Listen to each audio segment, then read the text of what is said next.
సంకల్పం. ఇది ఎప్పటికీ జరగాలి. దానికి మనం శ్రీకారం చుడదాం. మీ ఇంట్లో మీకెవరికైనా పెళ్లి జరిగినా కొంచెం ఖర్చు తగ్గించుకోండి. అన్నా క్యాంటీన్కి ఇవ్వండి, ఒక క్యాంటీన్కి ఇవ్వండి, లేకపోతే రాష్ట్రం అంతా పెట్టండి, లేకపోతే మీ జిల్లాలో పెట్టండి. లేదు 1,00,000, 2 లక్షలు, 3 లక్షలు విరాళాలు ఇవ్వండి. కానీ ఇది చనిపోయిన తర్వాత కూడా ఇప్పుడు కూడా మీకు మంచి జరుగుతుంది. 10 రూపాయలు మంచి కార్యక్రమానికి ఖర్చు పెడితే భగవంతుడు 100 రూపాయలు సంపాదించే మార్గం మీకు చూపిస్తాడు, ఆశీస్సులు ఇస్తాడని చెప్పి కూడా నేను మీకు తెలియజేస్తున్నా.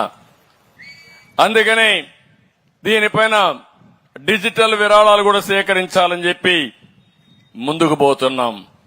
దానికి కూడా శ్రీకారం చుడతాం.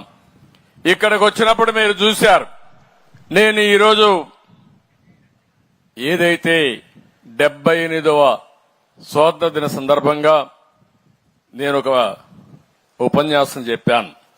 ఇప్పుడే నా మెసేజ్ ఒకటి ఇచ్చాను.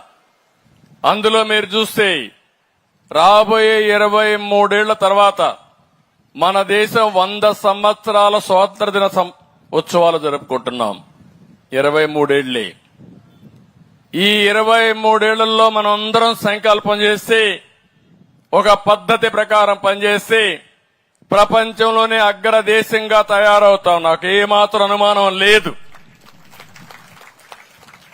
మీరందరూ గాని 19 నుంచి గవర్నమెంట్ కంటిన్యూ అయ్యుంటే ఇప్పటికి ఎక్కడికి పోయేవాళ్ళం నాకే తెలియదు. ఎక్కడికో అభివృద్ధి చేసేవాళ్ళం.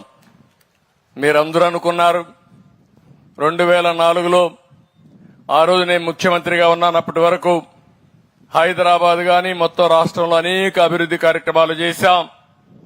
ప్రతి ఒక్కరు ఊర్లో ఇంజనీరింగ్ కాలేజీలు పెట్టాం. మీ పిల్లల్ని ఇంజనీర్లు చేశాం.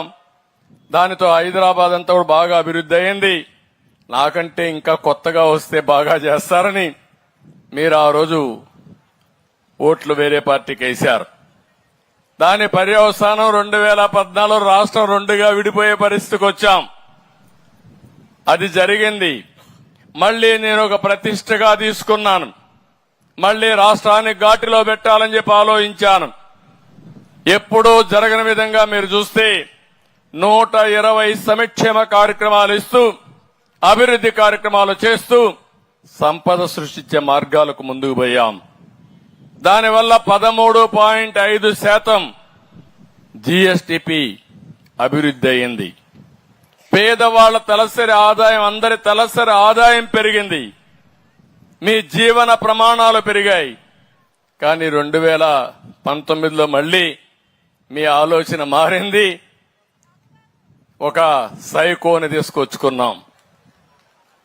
అక్కడి నుంచి ప్రారంభమైంది గుద్దుడే గుద్దుడు, బూతులే బూతులు. నేను అడుగుతున్నా, ఈ నియోజకవర్గంలో ఎప్పుడైనా ఇలాంటి మీటింగ్ జరిగిందా అని అడుగుతున్నా మిమ్మల్ని. ఎన్టీ రామారావు గారు కట్టిన స్టేడియం, అది మా పార్టీ కట్టిన స్టేడియం, అవునా కాదా అని అడుగుతున్నా. నేను ఇక్కడ రాలేకపోయా.